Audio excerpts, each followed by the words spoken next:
Ngayong Pasko, thankful ako sa mga taong generous. I encountered generosity in different places. Sa school, sa workplace, sa groups na sinasalihan ko. Hello po, ako po si Eugene de la Cruz. Siguro nakilala na po ako ng karamihan bilang batang pulube na nakagraduate ng kolehiyo. Generosity is the force that is keeping us going. Makipag-usap ka lang sa mga kapwa mo. Or kahit nga pakinggan mo lang sila, malaking tulong na yun para sa kanila. Kasi hindi mo alam kung ano yung pinagdadaanan ng isa't isa. May mga simpleng you can do it, malayo ang nararating. If you had a long day and someone asked you na, kamusta ka? May nakakain ka pa ba? Nakakatulog ka pa ba? Nakakataba ng puso makarinig ng mga ganong bagay from someone who is not directly related to you. That's the testament also to what generosity is for Ate Cams. Ang gagawin ko lang, kunyari sa opisina, may libre akong oras. Ay, message ko nga si ganito. Kumusta ka na? Kumusta na nanay mo? Minsan kahit graduate na sila, na-appreciate nila yon, pero parang para sa akin kasi, ang hirap lumipas ng araw na hindi ko nagagawa yung mga ganong bagay. Erin was one of the first friends that I had sa school kasi we've been looking out for each other.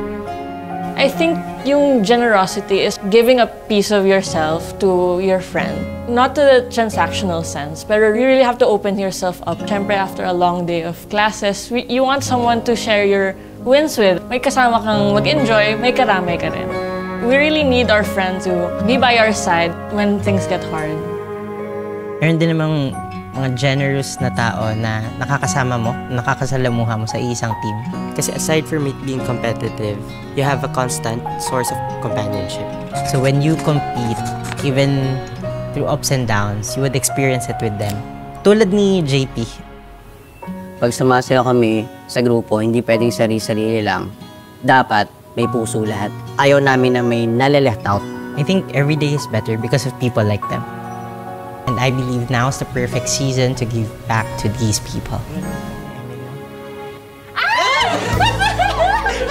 Please, surprise mo. Kala ko ako magsa-surprise sa'yo.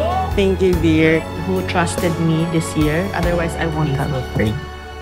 Oh my God! Thank you po. Thank you, Ate Cams. Every time na maaalala mo, na doon pa rin eh. Pero di mo makalimutan yung kasama.